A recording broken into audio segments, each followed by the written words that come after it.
Bonjour, nous allons étudier là dans ce cours ce que j'appelle les origines militaires de la Révolution française. Donc maintenant je fais le partage d'écran pour que vous puissiez assister à mon PowerPoint. Alors euh, voilà. Donc euh, les origines militaires de la Révolution française, ça ne veut pas dire que c'est la Révolution française, c'est le phénomène militaire qui provoque immédiatement et directement la Révolution française. La Révolution française, elle ne se fonde pas de façon explicite sur le changement du domaine militaire, mais ce que nous allons voir, c'est que le domaine militaire, il a beaucoup contribué au développement de certaines idées qui se sont développées lors de la Révolution française, euh, mais sans se référer toujours directement au phénomène militaire. Bon, par exemple, il y a un phénomène militaire qu'on va étudier, c'est ce qu'on appelle à cette époque, à partir des années 1770,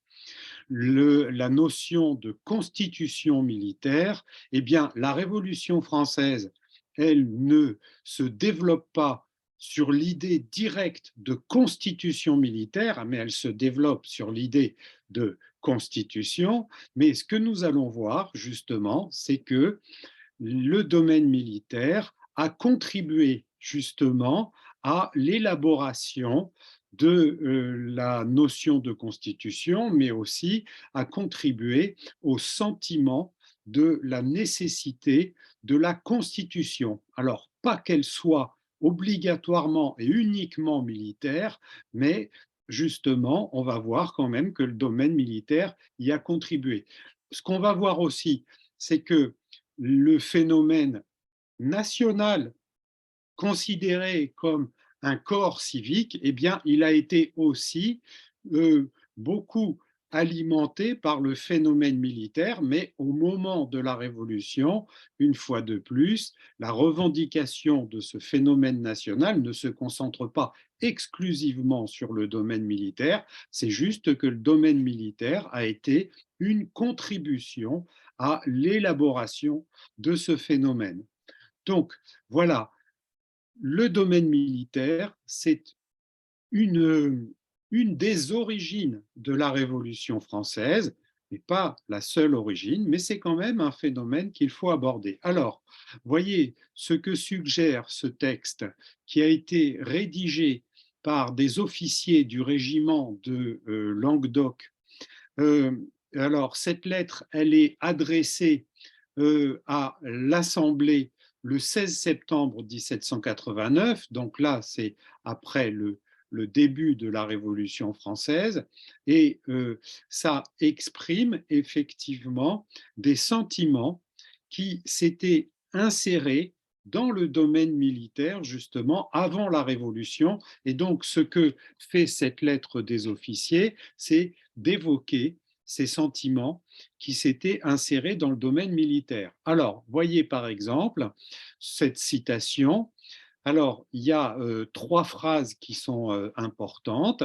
Alors, la première, c'est l'instabilité de notre État, l'arbitraire avec lequel, jusqu'à cette époque, on a disposé de nos personnes et de nos emplois, l'utilité de fixer notre existence d'une manière invariable et l'impossibilité d'y réussir sans faire émaner la constitution militaire de la constitution générale sont des objets dignes de nous.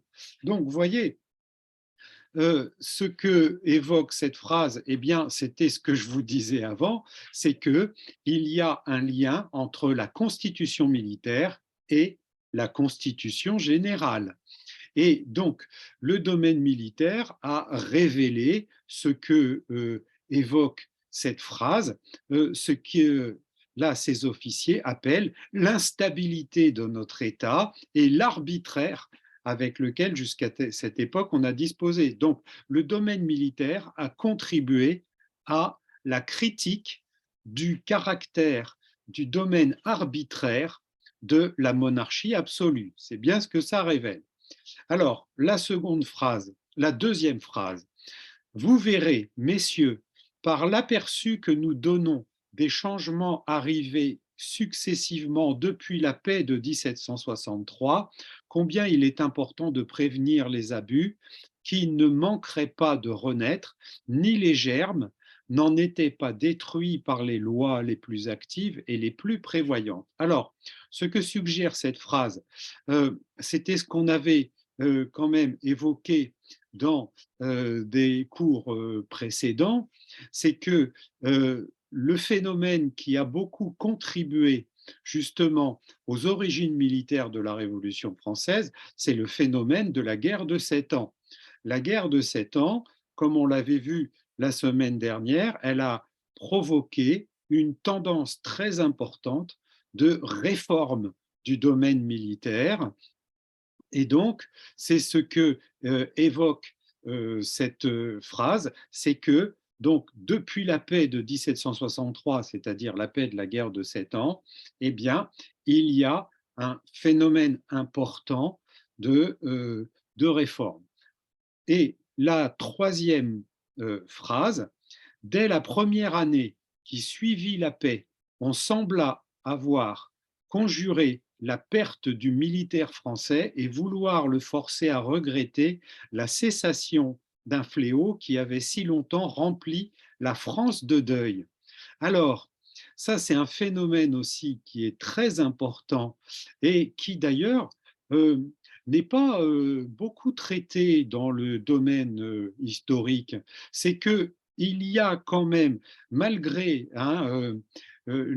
la projection sur les guerres de l'Ancien Régime, de la notion de guerre en dentelle, malgré cette idée qui s'est beaucoup développée dans le domaine historique, c'est que les guerres de la période d'Ancien Régime n'étaient pas considérées comme violentes, eh bien, justement, c'est le contraire que dit cette phrase, c'est qu'il y a eu effectivement le développement pendant les guerres d'Ancien Régime. Alors, on l'avait vu sous le règne de Louis XIV, mais aussi quand même, ce qu'on a vu aussi, c'est pendant la guerre de 7 ans, et c'est ce que suggère cette phrase, c'est que eh bien, la guerre de 7 ans, elle a alimenté un sentiment du deuil.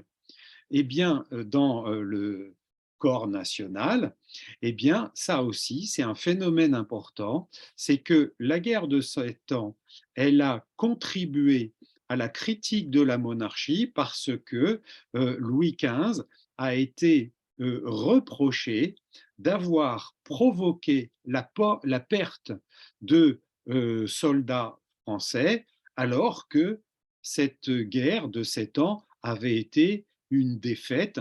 Et puis, ça avait été aussi perçu, comme on l'a vu, comme une guerre qui avait été perdue à cause de la stratégie menée par Louis XV. Et donc, comme on l'avait vu, il y a un sentiment que c'est Louis XV qui a perdu cette guerre, mais pas la nation française. Mais bon, quand même, il faut le préciser, et c'est ce que suggère cette phrase, eh bien, il y a quand même, si c'est pas l'idée que c'est pas la c'est pas la nation qui a perdu la guerre, mais c'est le roi, mais c'est quand même, là, il y a l'idée quand même que c'est la nation qui a subi les conséquences de cette guerre, et notamment le sentiment du deuil. Eh bien ça, c'est un phénomène important qui contribue à l'influence du domaine militaire sur la Révolution française. Le domaine militaire, ça permet d'accuser le roi d'avoir provoqué des pertes dans la population. Donc voilà l'évocation de problématiques qu'on va traiter maintenant donc en détail. Alors la première qu'on va traiter, c'est la question de la constitution militaire. Alors, un des auteurs qui avait beaucoup contribué à l'élaboration de ce concept, eh bien, c'est Baudran de Porabert, qui avait donc publié en 1777 cet ouvrage. Alors, le titre principal, c'est Le militaire en Franconie. Euh, alors, ou traité sur la constitution militaire adaptée à des principes de tactique qui lui sont propres. Alors, dans ce livre, cet auteur, il commence par définir la Constitution comme tout simplement comme un phénomène d'organisation. Alors, il faut bien avoir conscience de ça.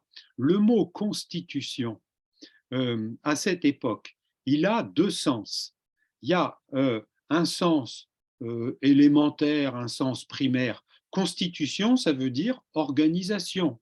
Et donc, ça veut même dire organisation qui n'est pas forcément encadrée légalement.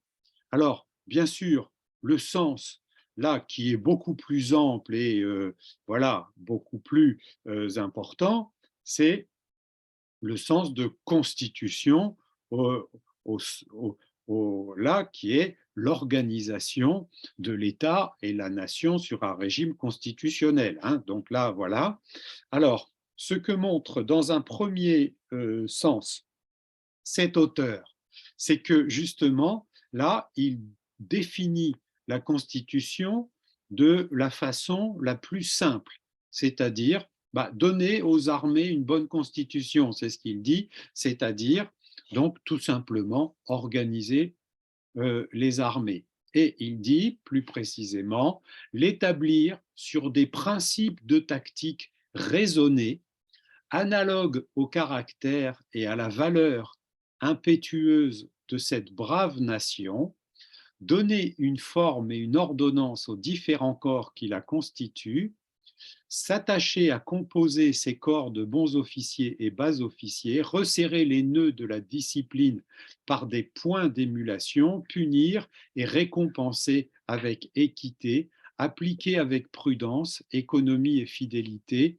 les fonds destinés à l'entretien des armées. Alors, là, ce qu'il suggère quand même, c'est qu'il dit qu'il faut organiser le domaine militaire, mais quand même, là, vous voyez, il évoque des modèles et des sujets d'organisation qui ont quand même une valeur qui est plus ample que tout simplement l'organisation réglementaire. Bon, par exemple, il dit établir sur des principes de tactique raisonnée, euh, analogue au caractère et à la valeur impétueuse de cette brave nation.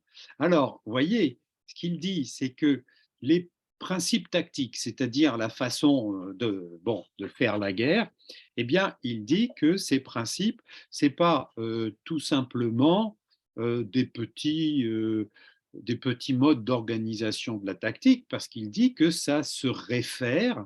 Alors, à un phénomène raisonné et aussi à la valeur de la nation. Ça donne quand même, vous voyez, euh, de une certaine importance quand même, hein, à l'organisation militaire, y compris dans les modalités de pratique du combat. Par ailleurs, il dit aussi donner une forme et une ordonnance aux différents corps qui la constituent. Alors, voyez, alors une forme et une ordonnance.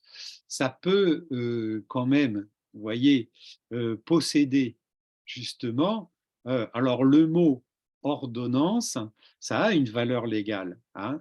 Donc, justement, et puis il dit aussi qu'il faut resserrer les nœuds de la discipline par des points d'émulation.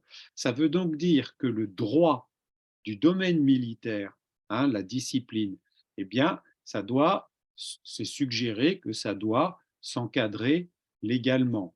Or, ça, c'est un phénomène très important parce que à cette époque, bon, on l'a vu, il y avait une crise dans le domaine militaire du sentiment de discipline, parce qu'il y avait de la part des soldats le sentiment qu'ils étaient soumis à l'arbitraire de leur officier et pas à une discipline encadrée légalement. Et donc, il n'y avait pas, en fait, c'était ce qu'on appellera sous la Révolution française en 1791, il y aura la création d'un code pénal militaire. Donc ça, c'est un phénomène nouveau. Eh bien, avant, il n'y avait pas un code pénal militaire. Alors, il y avait des règlements qui définissait la discipline, mais donc qui définissait la nécessité des soldats de se soumettre à un ordre militaire, mais ce qui n'existait pas, c'était une organisation judiciaire du traitement de la discipline des soldats. Il n'y avait pas, par exemple, d'organisation judiciaire des, des procès qui étaient affectés aux soldats.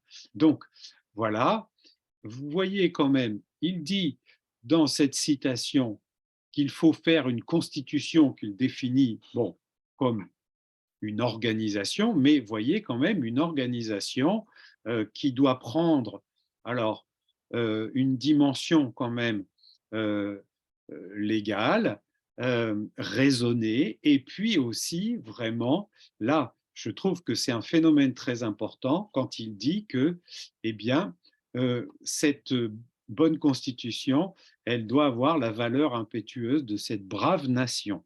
Et donc dire que la constitution, l'organisation du domaine militaire doit se lier à la nation.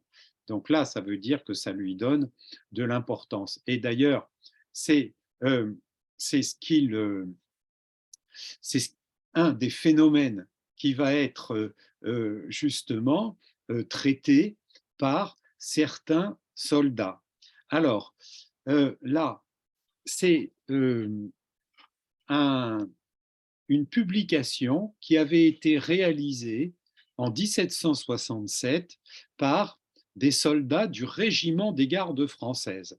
Alors, le régiment des gardes françaises, c'est un régiment qui avait un rôle très important puisque c'était pas seulement alors, il n'avait pas seulement qu'une action militaire dans la guerre, il avait aussi une action policière, notamment à Paris, le régiment des gardes françaises, il avait une fonction du maintien de l'ordre. Hein, et donc, on le verra d'ailleurs en conclusion, les gardes françaises, c'est eux qui ont beaucoup contribué à la Révolution en participant à la Révolution et pas au maintien de l'ordre. Hein. Bon, alors, là, ce que disent ces soldats des gardes françaises en 1767, ils disent, ils, c'est-à-dire les officiers, hein, ils savent que si nous courons la même carrière qu'eux sans avoir les mêmes espérances, si nous bravons la mort sans les mêmes prétentions à la renommée, nous n'en sommes que plus estimables. Alors, ça veut dire quoi? Ce qu'ils disent, bah, c'était ce qu'on avait, avait étudié, c'est que finalement, la plupart des officiers, ils étaient d'abord nobles et puis ils étaient recrutés directement au grade d'officier. Ils commençaient, pour, pour le plus souvent d'entre eux, ils commençaient leur carrière en tant que sous-lieutenant, mais enfin, comme je vous l'avais dit, il y en avait même certains qui commençaient aussi leur carrière directement comme colonel. Hein. Bon, donc là, ce que je vous avais dit, c'est qu'à cette époque, il n'y avait que à peu près 5% des officiers qui avaient commencé leur carrière comme simples soldats. Donc là, ce qu'ils évoquent, c'est que effectivement, là, ils disent que des officiers qui étaient avant des soldats, mais justement, donc, qui avaient les mêmes espérances et qui avaient bravé la mort, hein, eh bien, ils disent que finalement, des officiers qui étaient soldats avant, et donc sont devenus officiers parce qu'ils avaient du courage, parce qu'ils avaient été de bons militaires, eh bien, ils disent que un soldat qui devient officier, eh bien, il est plus glorieux qu'un officier qui était directement entré comme officier, parce que justement, un soldat qui devient officier, c'est parce que il est bon. Et donc là, ce que disent ces soldats du régiment des gardes françaises, en gros, c'est que tous les officiers, en fait, ils devraient être d'abord soldats, parce que, bon, ça suggère que être recruté directement, bon, par exemple, à l'âge de 17 ans, bon, enfin, être très jeune, être recruté directement comme officier, eh bien, il suggère que c'est un scandale parce que on ne sait pas si celui qui est recruté directement comme officier, on ne sait pas s'il est bon. Donc, alors après, il y avait quand même un état de service qui contribuait à l'évaluation des officiers pour leur promotion, mais enfin quand même, ils étaient officiers depuis le début de leur carrière. Donc quand même, là, ce que suggèrent ces soldats du régiment des gardes françaises, eh bien, là, ils disent qu'il faut que tout officier, ce soit un ancien soldat. D'ailleurs, c'est ce qui se passera sous la Révolution française, hein. Alors, il y aura d'autres modalités de devenir officier, ce qu'on verra, mais quand même, la principale modalité de devenir officier, c'est ce qu'on verra sous la Révolution française, c'est de commencer en étant soldat, hein. Donc, euh, alors, ça, justement, ça a une valeur qui est très importante et justement, ça a une valeur qui contribue quand même au domaine militaire à la Révolution française.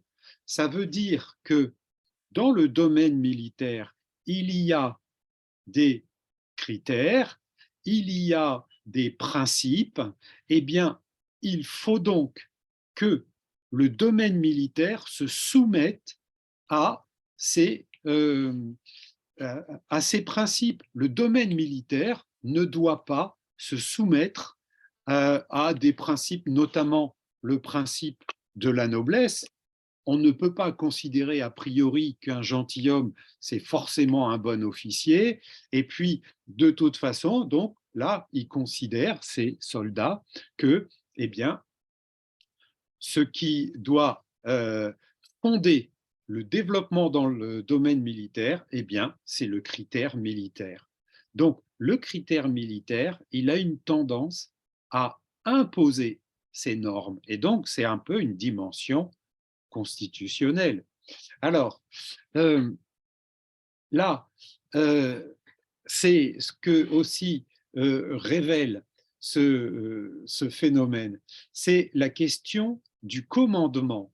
Alors, en 1788, il y a une ordonnance qui est adoptée par Louis XVI, donc qui est citée là, cette ordonnance qui supprime éventuellement toutes les charges de colonels généraux ainsi que toutes celles dénommées d'état-major attachées à différents corps de troupes. Alors, ça, c'est un phénomène important.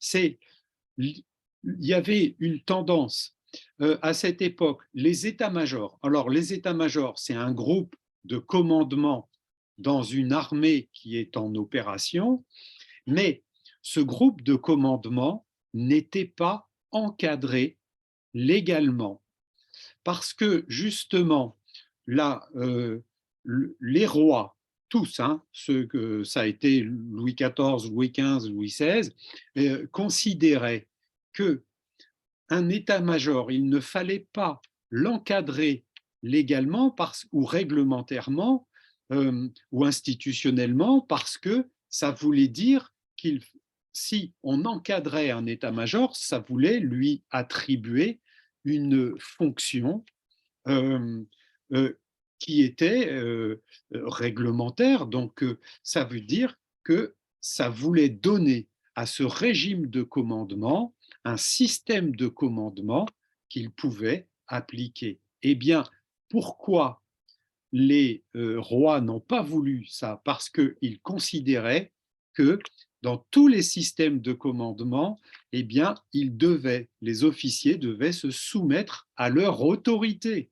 Et donc, à ce moment-là, eh bien, Louis XV, notamment pendant la guerre de 7 ans, eh bien, euh, il avait contesté la tendance, parce que comme les armées françaises, elles étaient loin, hein, donc elles avaient quand même une tendance d'autonomisation, une tendance à se soumettre au commandement de leur état-major, mais Louis XV, beaucoup contribua à envoyer dans ces espaces, notamment, on l'avait vu, le prince de Soubise, des individus qui étaient à sa disposition, qui étaient soumis à son autorité. Et donc, voilà, là, comme le dit cette ordonnance de 1788, Louis XVI, il ne veut pas que les états-majors, ils soient encadrés réglementairement, qu'on ne leur attribue pas un pouvoir qui soit encadré, parce que si ce pouvoir il était encadré, eh bien ça leur donnerait une autorité aux membres de l'état-major, ça leur donnerait une autonomie. Donc là, alors d'ailleurs, il y a un autre phénomène qui avait vraiment symbolisé ça, c'est que en 1766, il y avait un militaire qui était aussi un théoricien, qui est Pierre-Joseph Bourset. Il avait créé à Grenoble une école d'état-major. Eh bien, cette école d'état-major, justement, elle avait quand même pour ambition de créer un domaine d'état-major qui soit quand même bien organisé. Eh bien, justement, c'est ce qui a provoqué, après 5 ans seulement d'existence de cette école, sa disparition. Elle a été supprimée par l'autorité de Louis XV parce que Louis XV, il ne voulait pas que l'état-major soit, une fois de plus, encadré. Alors, ça aussi, c'est un phénomène qui va se développer sous la Révolution. Il va y avoir une tendance d'organisation des états-majors et d'institutionnalisation des états-majors. Et notamment, il va y avoir des décrets qui vont être adoptés à partir de 1791. C'est ce qu'on verra. Alors, autre phénomène, donc là, euh, c'est ce que exprime aussi Baron de Bohan. Euh, il dit, là, il écrit dans cet ouvrage intitulé Examen critique du militaire français. Alors, il dit que depuis que l'on s'occupe de perfectionner l'état militaire et surtout depuis la paix de 1763, donc vous voyez, depuis la guerre de 7 ans, on regardera sans doute cette constitution comme bien importante, car chaque ministre a détruit l'ouvrage de son prédécesseur et a toujours eu pour prétexte des défauts à supprimer et le mieux établir. Nous avons vu réforme, augmentation, dédoublement, incorporation, tiercement, nouvelle réforme, nouveau dédoublement, nouvelle augmentation. Mais après tant de changements, je le demande encore, où sont les principes d'une constitution permanente? Alors là, c'est vraiment très intéressant ce constat, parce que donc là, il publie ça en 1781, après la phase qu'on avait étudiée, c'est-à-dire la phase de réforme, et notamment dans la période autour de 1775, hein, et notamment il y avait eu les réformes qui avaient été provoquées par le comte de Saint-Germain, qui avait été donc secrétaire d'État de la guerre. Eh bien, là, ce que dit justement euh, Baron de Bohan, c'est que bien, ces réformes, elles n'ont pas été créées pour se soumettre à des principes. Elles ont été créées parce elles se sont soumises, en gros, à l'arbitraire du secrétaire d'État, mais lui-même, il se soumettait à l'arbitraire du roi. Donc, voyez ce qu'il dit, c'est que les réformes, elles ne doivent pas se soumettre à un arbitraire de l'autorité exécutive, bon, principalement de l'autorité du roi, mais il dit elles doivent se soumettre au principe d'une constitution permanente. Alors là, quand il dit vraiment constitution permanente, c'est pas seulement vraiment l'organisation de l'armée, c'est que là, il donne, et puis il évoque aussi au début la notion de constitution comme bien importante, et puis là, et il évoque aussi la soumission des ministres. Donc alors là, vraiment, parler d'une constitution bien importante et une constitution permanente qui doit soumettre l'autorité des ministres, là, c'est vraiment suggérer que cette constitution, c'est pas seulement un phénomène d'organisation militaire, mais c'est vraiment un phénomène qui a une tendance constitutionnelle. Alors, par ailleurs, justement, il y a un auteur qui a beaucoup contribué à la, au- au- à la dimension politique et puis, enfin, vraiment, la dimension constitutionnelle de la constitution militaire, c'est Mirabeau. Mirabeau, eh bien, il avait publié plusieurs ouvrages, le système militaire de la Prusse et l'essai, alors il avait avant publié l'essai sur le despotisme. Mirabeau, c'est un personnage qui, alors lui, ben, ça a été un révolutionnaire, hein, il a beaucoup contribué au début de la Révolution, et puis c'est un personnage quand même qui avait élaboré, avant la Révolution, le principe de constitutionnalisation de la monarchie. Alors là, justement, en 1788, il publie le système militaire de la Prusse. Alors là, je trouve que c'est vraiment lui qui a contribué, enfin qui contribue à justifier cette séance de cours, parce que justement, c'est lui qui dit que, en gros, eh bien, la constitution militaire, ça a une valeur pré-révolutionnaire. Bon, alors, il ne sait pas encore qu'il va y avoir une révolution en 88, mais quand même, là, c'est ce qu'il suggère implicitement. Alors, il dit que le roi de Prusse, par une sage et inflexible économie et préférant la puissance réelle à l'éclat de la royauté, est parvenu à entretenir une armée fort au-dessus de ce qu'on regarde, euh, bon, vulgairement, comme ses forces politiques naturelles. Alors, après, là, c'est mon commentaire, cette efficacité donc s'opposait à l'inconstance du régime français, dont l'autorité souveraine du roi s'affranchissait des principes de l'organisation militaire.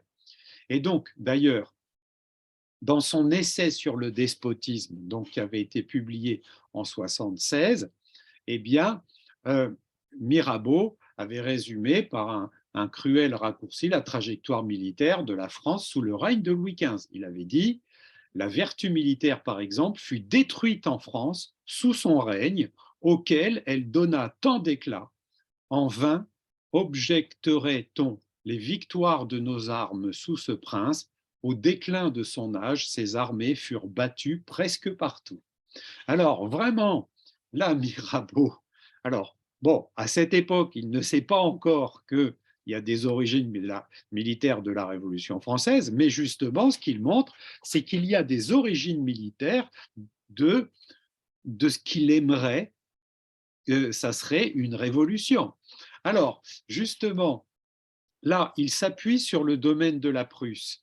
La Prusse, elle est considérée, après la guerre de 7 ans, comme le royaume qui s'est soumis au principe de la guerre. Alors, par ailleurs, le roi de Prusse, Frédéric II, pendant la guerre de 7 ans, eh bien, il avait en fait une fonction, lui aussi, de roi absolu, hein. Il avait une autorité très grande, mais justement, c'est ce que montre Mirabeau, c'est que pendant cette guerre, ce roi qui avait un pouvoir absolu, eh bien, il s'est soumis à des principes. Et alors, voyez ce qu'il dit, les principes, c'est pas seulement les principes militaires, mais aussi euh, les principes de l'économie, une sage et inflexible économie.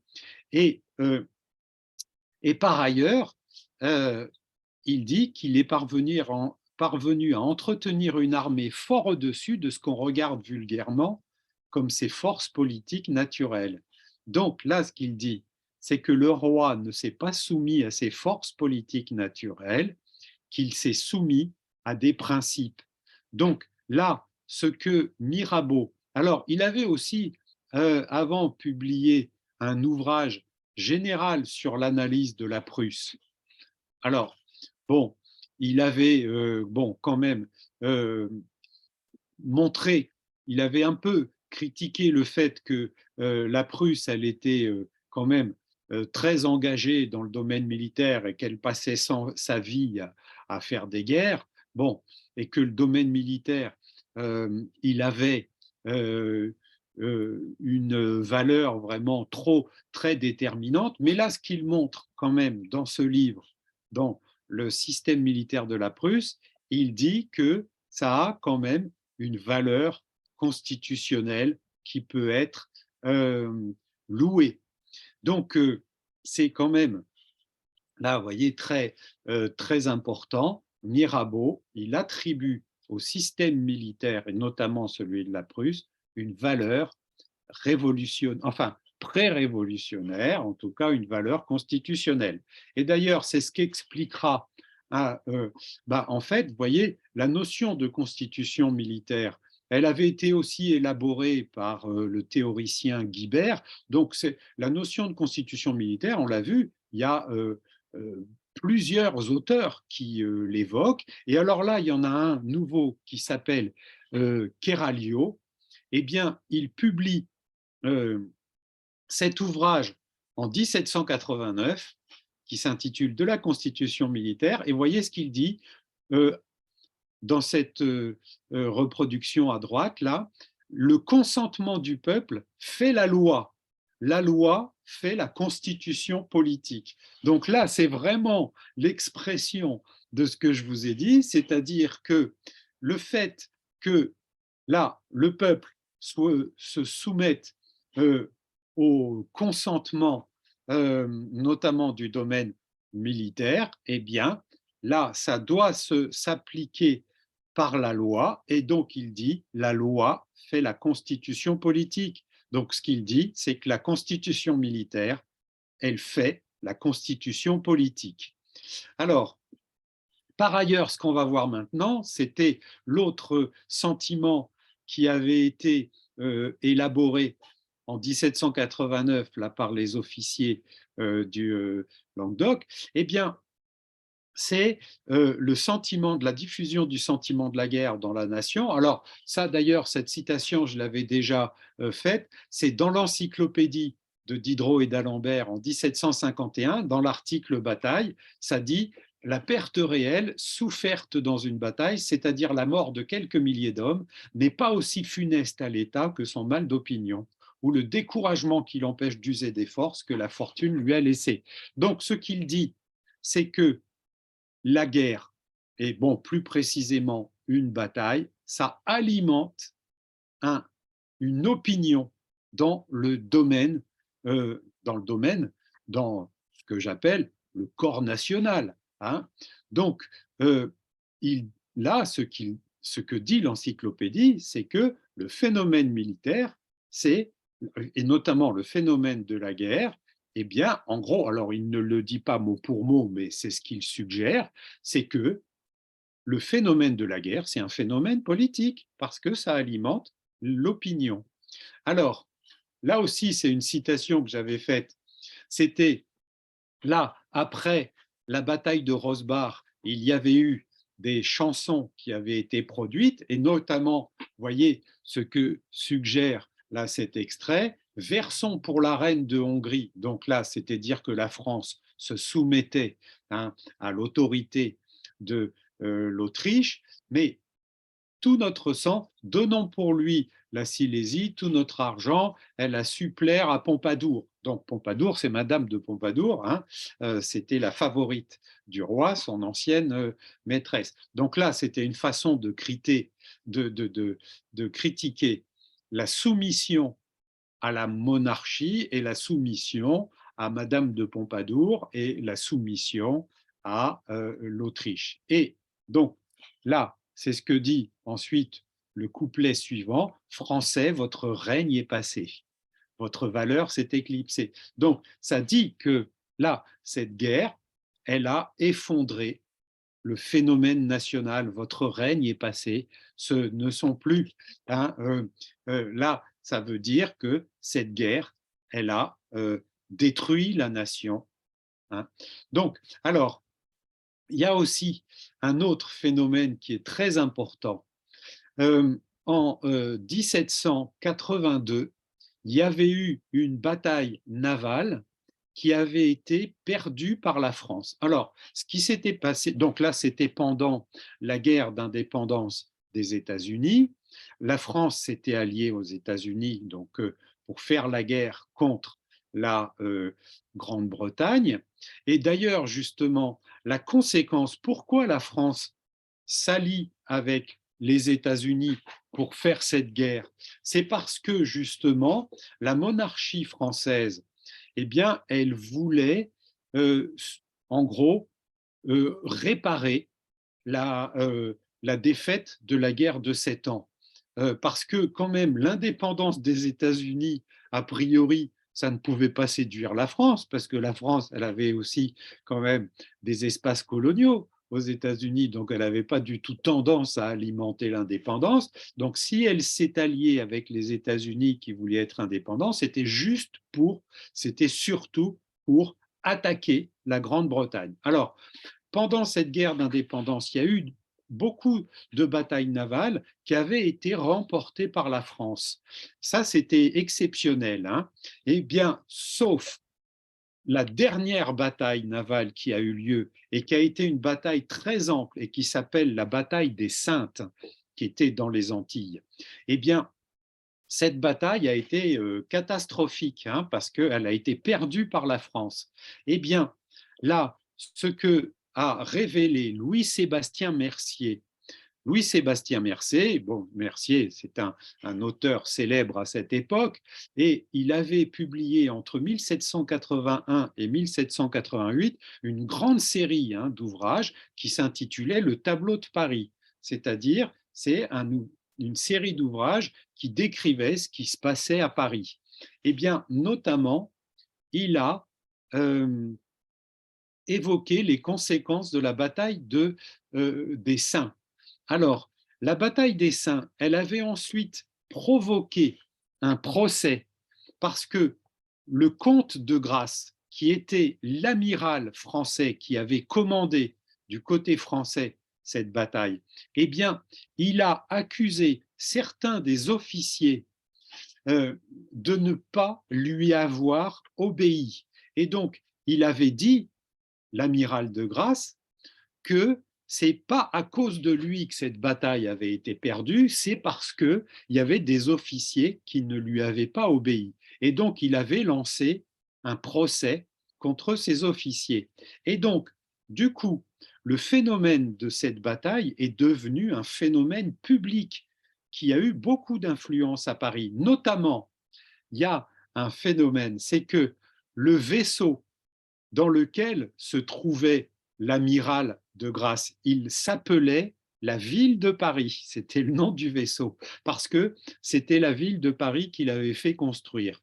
Eh bien, ce vaisseau, il avait été capturé par la Grande-Bretagne, et d'ailleurs, le comte de Grasse lui-même, il avait été fait prisonnier. Bon, puis après, il avait été libéré et c'est quand il est revenu en France qu'il avait lancé ce procès. Mais surtout, là, ce qu'il dit, c'est qu'il dit à la nouvelle du désastre de notre escadre, éprouva sous les ordres du comte de Grasse, donc là c'est Sébastien Mercier qui dit ça, hein, c'est pas l'amiral de Grasse, le Parisien jeta un cri de douleur et d'indignation, il ne se fit pas à l'idée de voir entrer le superbe vaisseau, la ville de Paris, dans les eaux de la Tamise. Et il dit après, l'historien sera surtout embarrassé quand il lui faudra peindre l'esprit des citadins au milieu de ces grands mouvements qui exprimaient le sang des nations et quel degré d'intérêt prenait l'habitant des villes à ces chocs épouvantables. Donc, ce que dit Louis-Sébastien Mercier, c'est que, eh bien, cette bataille et ce procès qui avait été lancé par le comte de Grasse, eh bien, il a alimenté un sentiment important à Paris. Et donc un sentiment de scandale. Et puis, il dit, le Parisien jeta un cri de douleur et d'indignation. Donc vraiment, ça c'est très important aussi, c'est un constat. Là, ça montre que la guerre, elle a contribué eh bien, au sentiment de douleur et d'indignation des Parisiens. Et donc voilà, ça confirme aussi ce que je dis depuis le début, c'est-à-dire les origines militaires de la Révolution française. Alors, c'est aussi un phénomène que j'avais rapidement évoqué, mais qu'on va traiter, c'est l'élaboration du principe de soldat citoyen, c'est-à-dire considérer que le soldat n'est pas seulement un soldat, mais c'est aussi un citoyen. Alors, voyez ce que dit Joseph Servan, qui deviendra ministre de la guerre en 1792, mais en 1780, hein, il ne l'est pas encore. Il dit, nous voyons la société se partager en différentes classes de citoyens. Dans chacune de ces classes, les hommes sont inégaux entre eux. Les uns sont riches, les autres sont faibles. Quelques-uns commandent, beaucoup obéissent. Mais dans aucune classe, les hommes ne sont plus liés les uns aux autres, ne sont plus soumis, plus dépendants, plus enchaînés à la loi que dans celle des défenseurs de l'État. Alors, qu'est-ce qu'il dit?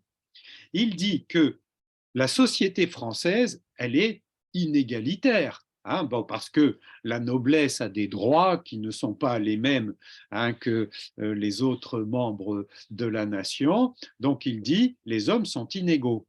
Maintenant, il dit, mais dans le domaine militaire, il y a des principes qui rendent.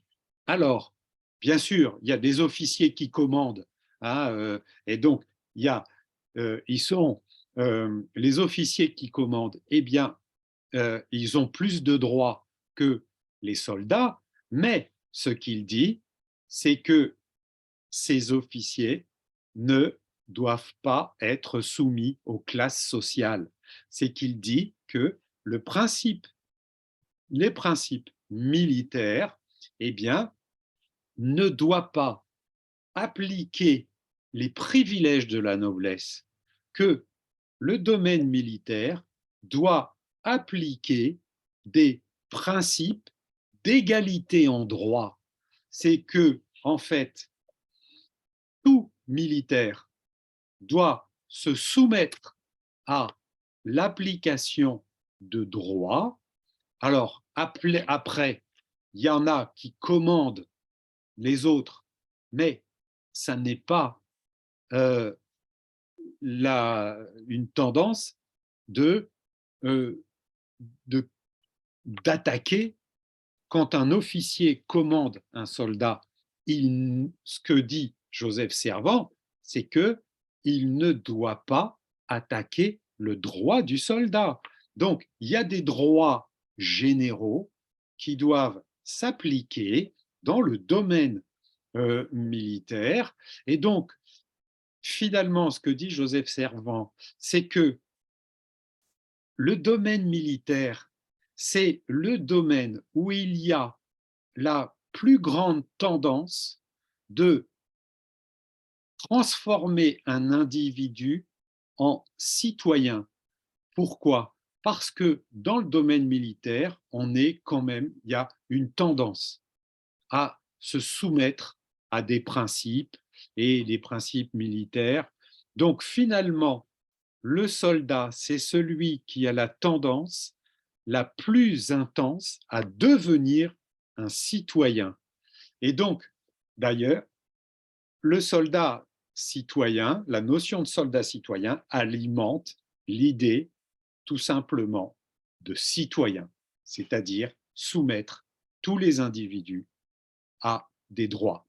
Alors là, il y a un phénomène qui va avoir une petite tendance. Alors, ça n'a pas une valeur tendance constitutionnelle, mais quand même, c'est un phénomène qui a. Alors, parce que quand même, sous le règne de Louis XVI, il y a quand même une tendance de réforme, hein, de la monarchie, mais on va le voir, une tendance de réforme qui maintient quand même l'autorité du roi, mais quand même une tendance de réforme qui prend en compte la naissance quand même de nouveaux sujets réformateurs. Alors par exemple, en 1787, c'est ce que révèle ce règlement, Louis XVI crée un conseil de la guerre. Alors, un conseil de la guerre, c'est euh, un comité qui est constitué par des généraux. Et alors, voilà ce que dit l'article 16 qui définit ce conseil de la guerre.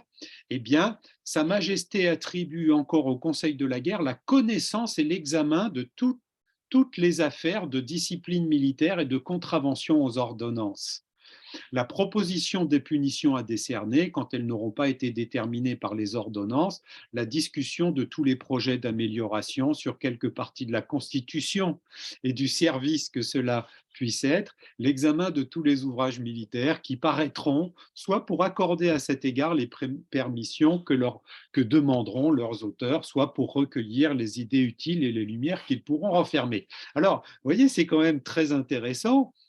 Là, Louis XVI, il se réfère à la notion de constitution, mais alors bien sûr, il ne veut pas lui appliquer une valeur constitutionnelle, mais quand même, voyez, lui-même, dans son conseil militaire, il dit en gros que les membres du conseil militaire, eh bien, ils doivent se soumettre à l'examen des affaires de discipline et de contravention aux ordonnances.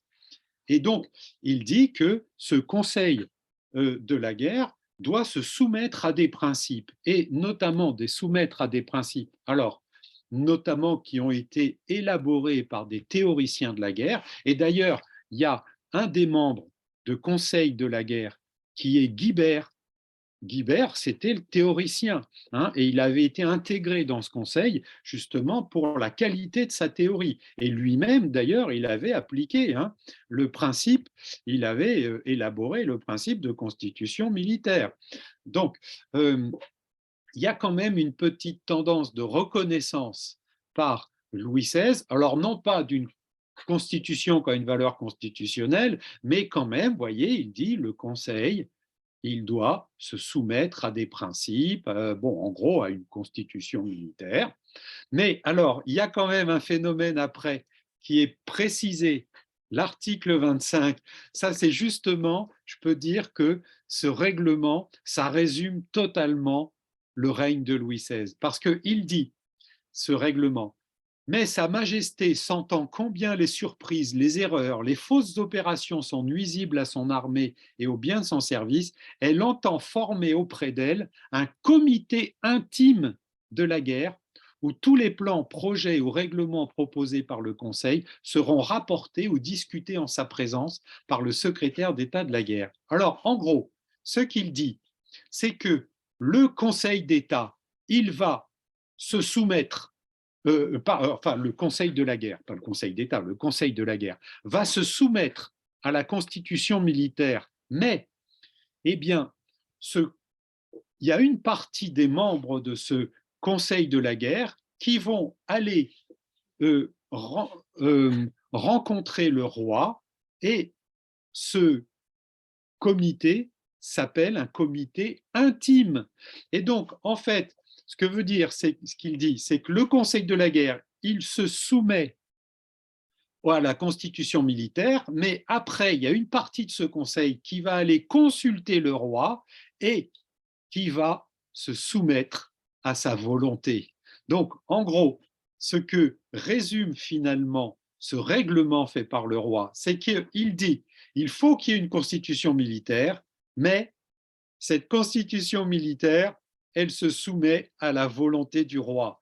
Donc, il en gros fait une sorte de synthèse entre la tendance constitutionnelle et la tendance absolutiste. Hein. C'est vraiment ça qui résume le règne de Louis XVI. Alors, par ailleurs, il y a un autre phénomène là que je vais que bon, vous pourrez consulter parce que là, je vais aller vite. Euh, euh, il y a une des grandes conséquences de la guerre, c'est les réformes fiscales.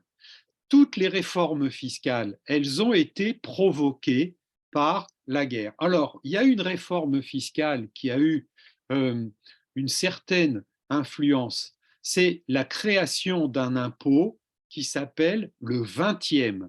Alors, l'impôt du 20e, c'est le paiement du 20e de revenus, alors qui s'applique, euh, qui peut aussi, il y a une partie qui peut s'appliquer à la noblesse.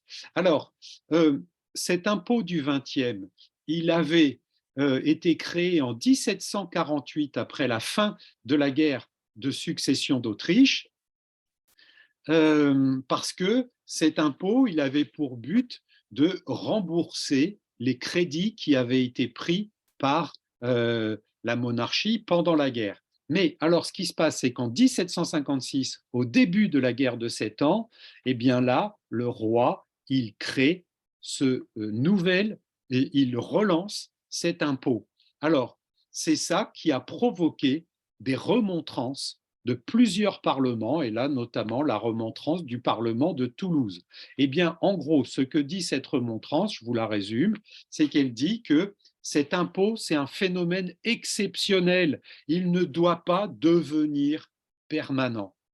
Donc là, vraiment, et puis là, ça c'est un phénomène qui a été beaucoup étudié par les historiens. Qu'est-ce qui a beaucoup alimenté la révolution? C'est les révoltes parlementaires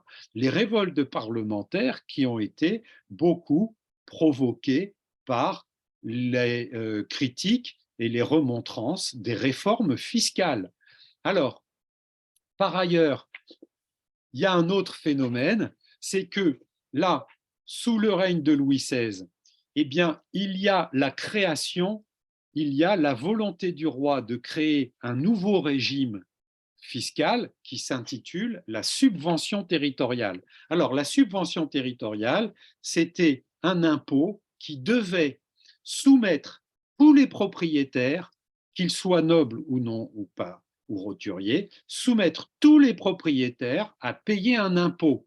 Et donc, cet impôt, il avait été rejeté en 1787 et justement, là, ce que fait Louis XVI, c'est comme cet impôt avait été rejeté par l'Assemblée des notables, c'était des représentants des groupes sociaux les plus élevés, et donc là, après, pour intégrer, pour insérer cet impôt, eh bien, Louis XVI, en 1788, il convoque les États généraux.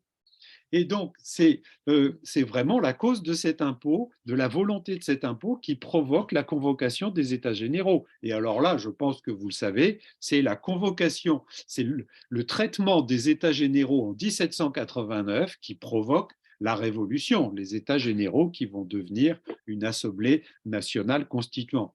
Bon, eh bien, donc vous voyez, finalement, qu'est-ce qui provoque la convocation des États généraux? C'est ce projet de réforme fiscale. Et qu'est-ce qui avait provoqué ce projet de réforme fiscale? C'était la guerre. Parce que la guerre d'indépendance des États-Unis, elle avait provoqué de la part de la monarchie française beaucoup de dettes. Et donc, c'était pour rembourser ces dettes, rembourser ces crédits, que Louis XVI, il avait voulu créer ce nouvel impôt. C'était à peu près la même chose que ce qu'avait fait Louis XV en créant le XXe après la guerre de succession d'Autriche. Donc, en fait, ce projet de réforme fiscale, il a été provoqué par la guerre. Et alors, ce qui avait provoqué le coût de la guerre d'indépendance des États-Unis, c'était surtout la concentration dans le domaine naval. Et le domaine naval avait provoqué dans les années 70 la construction de beaucoup de vaisseaux, et ça avait coûté très cher. Et donc, c'est ça qui a provoqué ce projet de réforme fiscale. Donc, vous voyez, finalement, hein, la guerre d'indépendance des États-Unis, c'est une des causes indirectes de la Révolution française. Hein. Alors, notamment, alors par ailleurs, au moment de la Révolution, avant la Révolution, pardon, lors de la convocation des États généraux, eh bien, il y a l'élaboration et la rédaction de cahiers de doléances. Eh bien, voyez, il y a un cahier de doléances qui dit que les milices, au moins en temps de paix, soient supprimées. Il est désolant pour les campagnes que le danger du sort force les jeunes gens. Alors, en gros, ce que dit ce cahier de doléances, c'est qu'il faut supprimer la milice royale, c'est-à-dire l'obligation militaire. Et ce qu'exprime là cet extrait, c'est que la milice royale, ça a tendance à obliger des jeunes gens qui pourraient être tirés au sort pour entrer dans la milice royale, eh bien, il y en a beaucoup qui deviennent des domestiques chez des ecclésiastiques nobles ou privilégiés. C'est-à-dire qu'un individu qui est au service d'un noble, eh bien, à ce moment-là, il n'est plus soumis au tirage au sort parce qu'il est au service de la noblesse.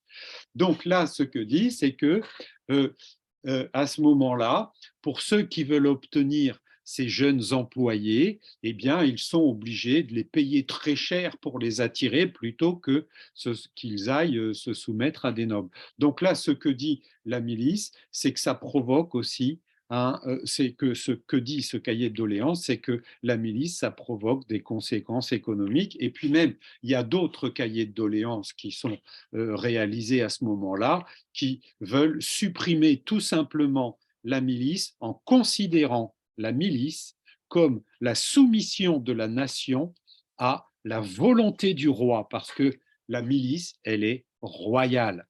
Donc, alors, par ailleurs, ce que dit Guibert, là, dans un rapport du Conseil de la guerre, c'est que les abus et l'engorgement qui règnent dans la hiérarchie viennent de tout ce qui n'est pas de la constitution primitive et intrinsèque de nos rédigeants. Le mal est maintenant au comble et il n'y a plus qu'une révolution vigoureuse et bien entendu qui puisse en délivrer l'armée et la constitution. Alors, Guibert, voyez, en gros, ce qu'il dit, c'est qu'il faut maintenant une révolution pour vigoureuse, hein, et qui pourrait intégrer la Constitution.